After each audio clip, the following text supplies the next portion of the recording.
Mrs. Chairwoman, ladies and gentlemen, dear friends. First of all, I'm admiring you that you're making a break of the break and you are prepared to listen to me. For sure, it's a shrinking audience, but I think it's depending on the conditions.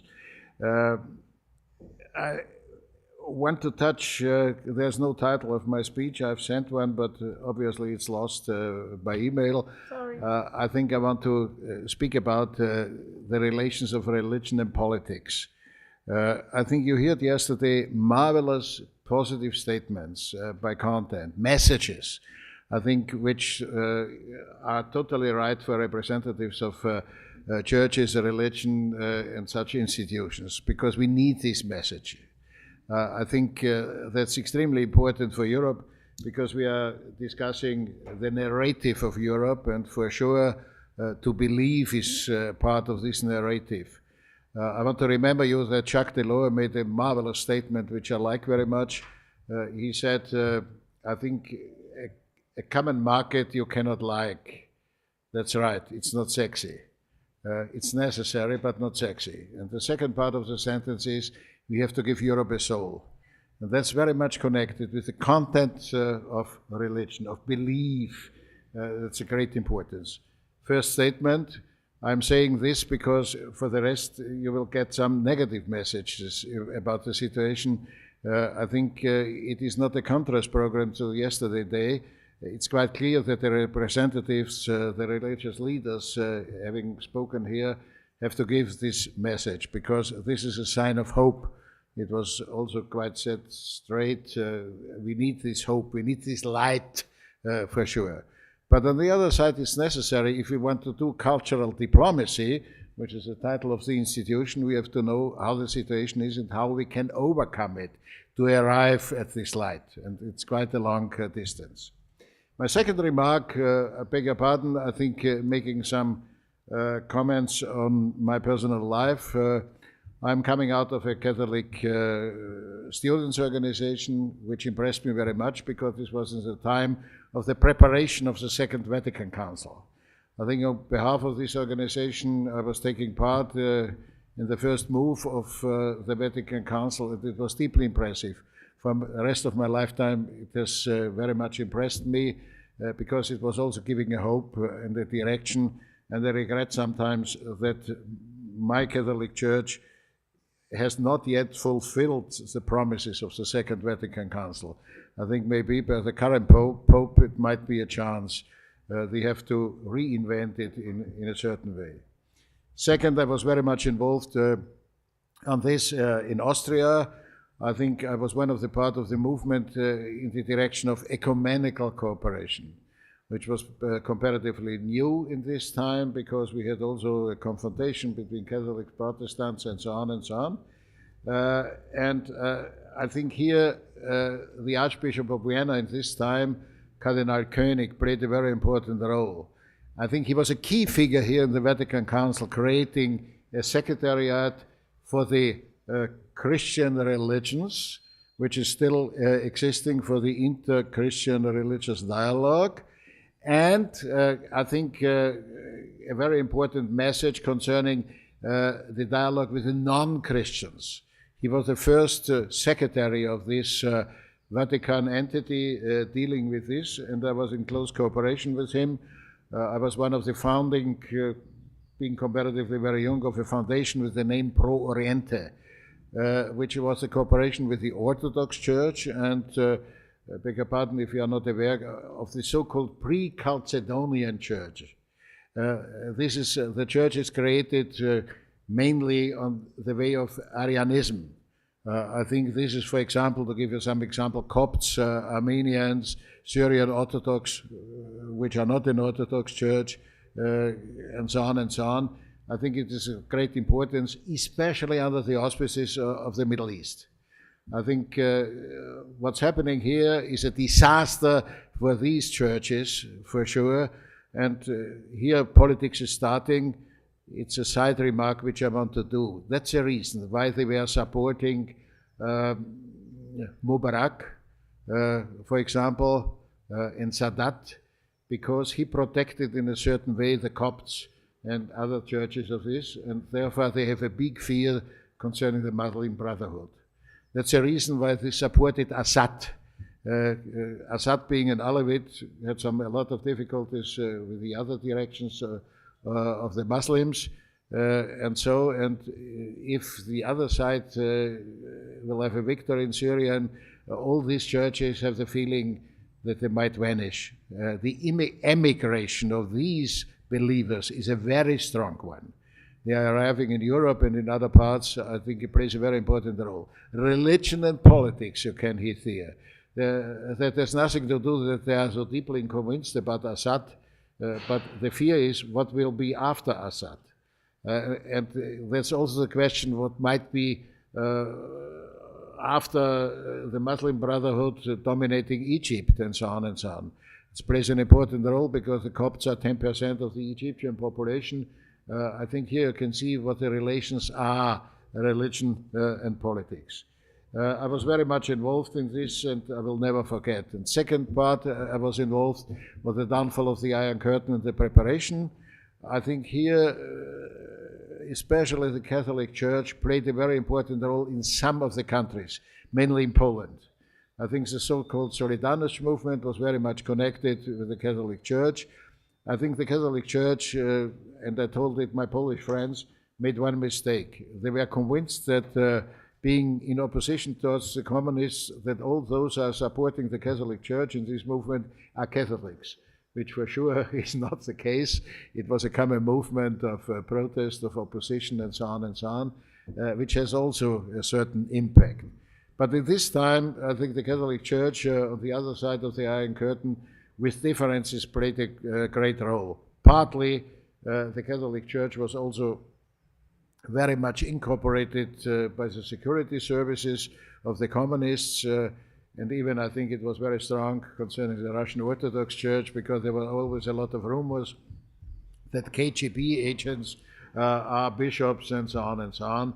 Here you can see a close link. The communists were officially always saying religion is a private case, but especially the communists were totally convinced that it is a public case, a danger for them, which partly is for sure right. And I want to underline, it is not a private case, it's a public case, and under these conditions it has importance for politics. Why? First of all, it's a question of religious freedom. It is a political question. Is it guaranteed by constitution, human rights, and so on and so on? Second, what are the framework conditions for churches, for religious communities, and so on and so on? What about privileges and so on? That plays also a very important role. The question of taxation and so on and so on. Officially, for example, my home country, Austria, I think we have a division between church and state, but in reality, for example, if you are not paying your fee for the church, then it can be executed by the court of the state, which I think is very strange. If you are a member of an association, I think, and you are not paying your fee, it cannot be executed. I think here you can see the church has even not only a public role, I think also some privileges, which are for sure in discussion and has to be seen. Relation of politics. Then it was already told that I was involved in the Balkans with the Southeast European Cooperative Initiative, and after for 7 years for the Stability Pact. And here you can see the other side of religion.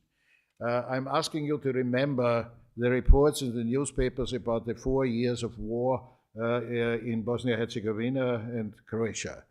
It was always written, and I was very much fighting against this in all the Western newspapers. It was always written, it's a battle between the Orthodox Serbs, the Catholic Croats, and the Muslim Bosniaks. I think I know the situation very well. A lot of them are believers of nothings. They are Croats, Serbs, Bosniaks, but not in connection with religion. But this religion and this relation was instrumentalized, I think, to gain more power for the different groups. And it was a certain connection. Also, it was always said that the Vatican was working on the downbreak of Yugoslavia and so on, which for sure is a certain nonsense. For sure the Vatican supported the Catholics, but I think here you can see nationalism. The Croats are very Catholics, but may I say, in all my love to the Croats, there are more Croats than Catholics. I think it's a certain kind of nationalism. And here you have the problem, and it's quite strong in the Balkans. If you are a Serb, you have to be Orthodox. If you are a Croat, you have to be Catholic. If you are a Bosniak, you have to be Muslim. But in reality, it differs quite. I think the Serbs are only 25% baptized. I think they are not officially members of their church. Also here you can see the difficulties existing here, and we have to be aware. I think in this sense we have been too optimistic yesterday.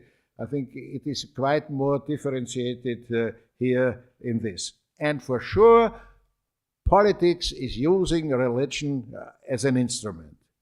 I will give you a primitive example. Vuk Drašković, he was foreign minister of Serbia, and I will never forget, I invited him for a speech.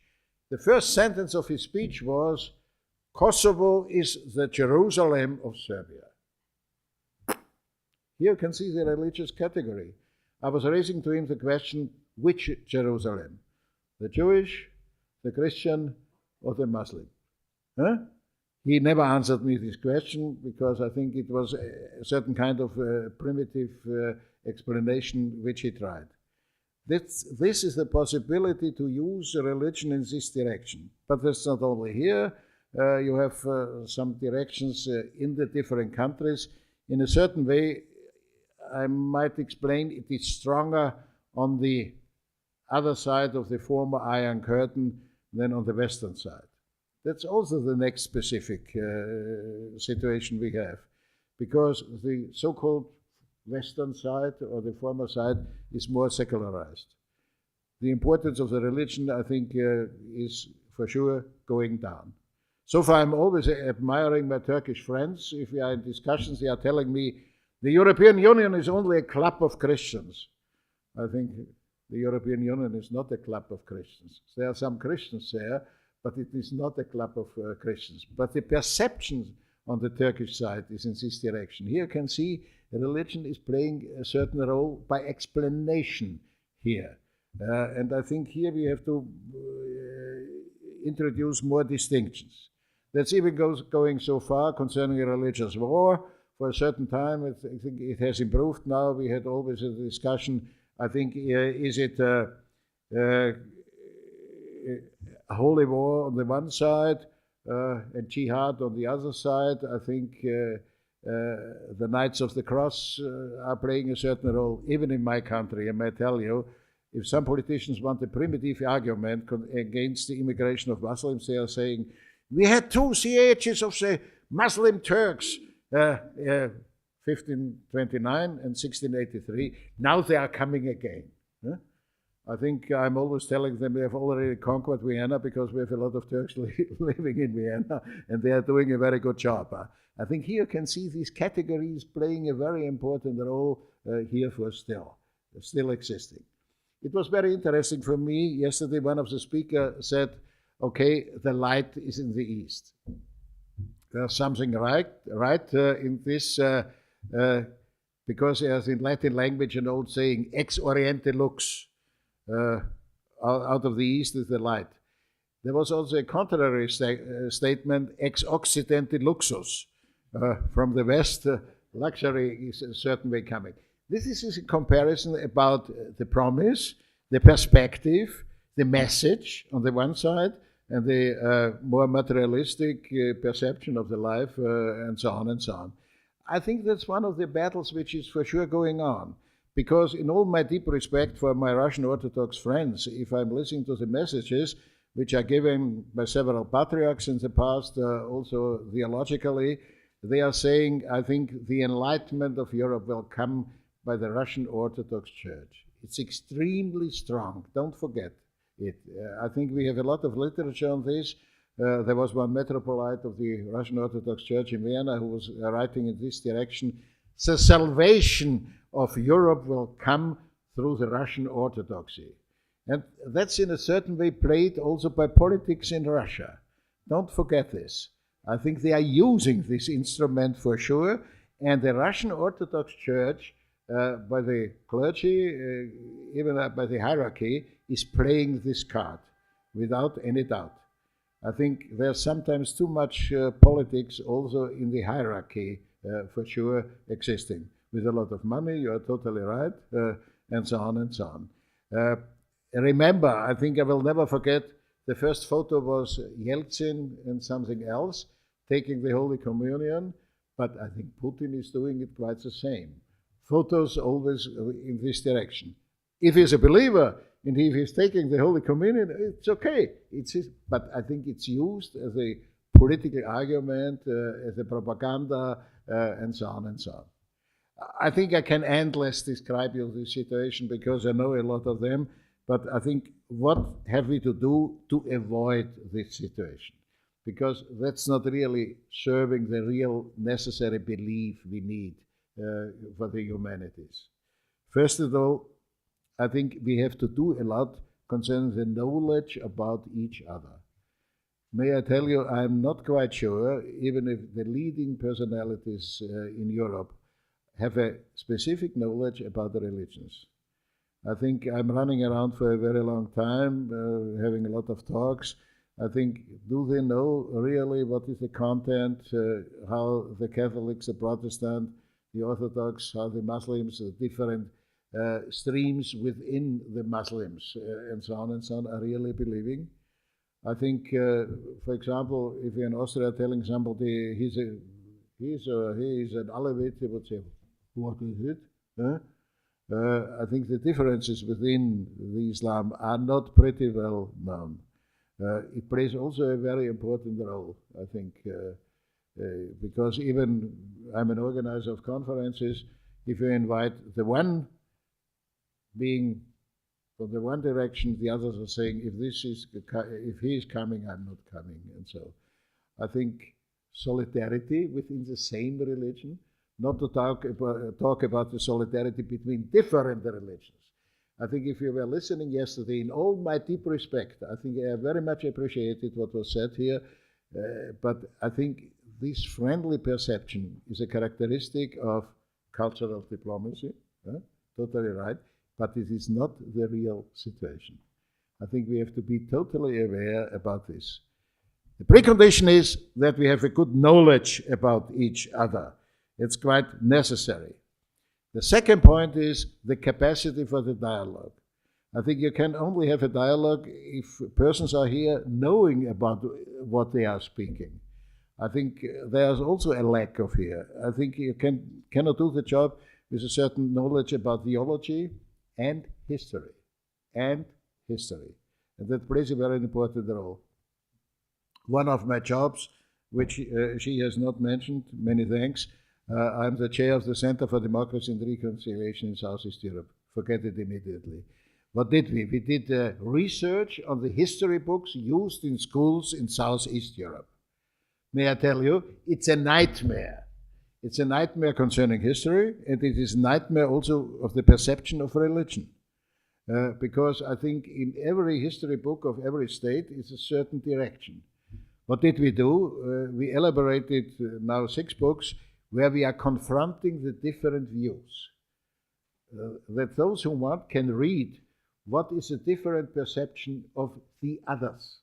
Not only of the other state, of the other mythology, but also of the religion and the background here in this context. You have some crazy questions. I give you one example in which I was involved. We made meetings under the Chancellery of Wolfgang Schüssel of the Prime Ministers of the Balkans. Salzburg Festival, because also the women were invited and they came to the theater, opera. It was, I think it had a certain attractiveness. But we had also discussions, and I will never forget the press conference. On behalf of Serbia, Kostunica was in this time Prime Minister, and on behalf of Macedonia, there was somebody who was a former communist, social democrat. I forgot his name because it was very short. What was the key question of the press conference? Kostunica attacked the Prime Minister of Macedonia, former Yugoslav Republic of Macedonia, if I'm official, attacked him and said, "And what you are doing? You are declaring your Metropolite of Skopje as a patriarch." My beloved former communist friend from Macedonia said, Okay, yes, I know, but I whispered to him, you have to know, autokephal church within the Orthodoxy has the right to have a patriarch.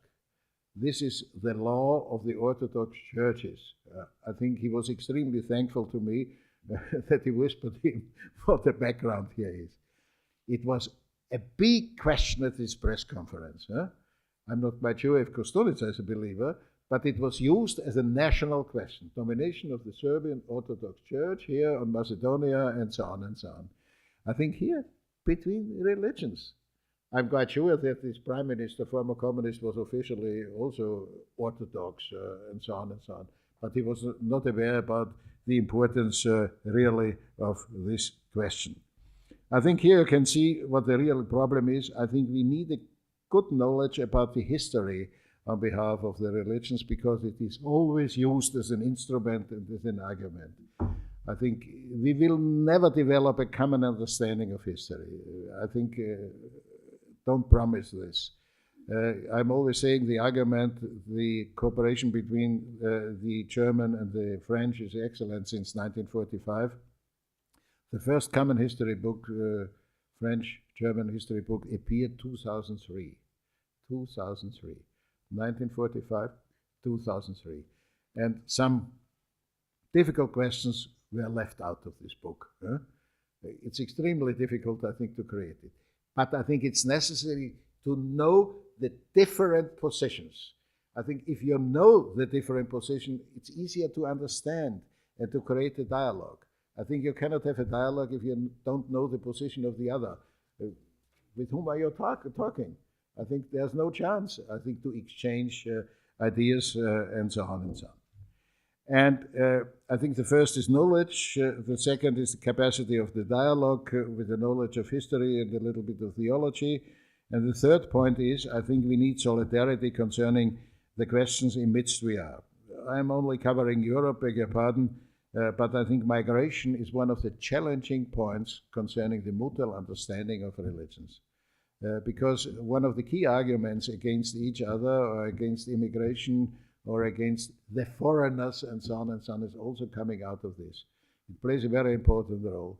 If Muslim people are exercising their religion in Austria, I think we had always some nice discussion about the noise of muezzins and so on and so on. Remember the voting in Switzerland against mosques and so. It is a real problem of mutual understanding here. So far we need a certain solidarity out of the humanities, mutual understanding. What is a precondition for, and here I'm using a Catholic theologian, it is Johann Baptist Metz. He said what we need now is empathy and compassion. Empathy, I think, to get a feeling for the other, I think to come in. It's not necessary to overtake everything, but I think you have to have the capacity to follow his ideas and his thinking. And the other is compassion, also to understand about what they are suffering, what are the conditions for them, and so on and so on. The whole questions of the migrants arriving in Lampedusa, or at the border of Turkey to Greece and Bulgaria, and those who are coming from other parts of Africa, is a question of compassion, for sure. It's one of the key challenges which for sure are existing, and we are not very good on this subject. So far it's connected with education. I think it would be a very interesting exercise to look to the school books and what is taught in the schools, for example, in Europe, also in the United States, what is about knowledge about different religions. I think if you want to have a better understanding, you cannot do it without any education. There was one word yesterday here about the global village. I think that's totally right. We are extremely close to each other. I think I was sitting with Claudia Bandi-Ortner at the coffee shop, and if you're looking who is passing by, it's a global village. It's not only Roma Eterna. I think it is a global village. It's an extreme mixture here. Are we really able to perceive it? I think to understand it, to have the feeling. Because I think one is the big aims, what we have, and it will last a long time, but it's not a reason not to do it. I think what we have to do is to create a kind of a world ethics. I think that's not yet the case. If you are saying the Declaration of Human Rights is by everybody accepted, but not in reality, we have different perceptions existing. I think the former Prime Minister of Malaysia, Mahathir, was a very colorful and interesting person, but he made a right statement. He's saying we have a different perception of human rights in by different cultural backgrounds. That's for sure true. I think to say, oh, they have all signed the declaration by the United Nations and so on and so on. But what the inner perception is and how it's understood is still very much different. And on this, we need a dialogue. And so far, many thanks to the invitation. This is a question of cultural diplomacy and a big challenge. So I closed a little bit the frame. Thank you.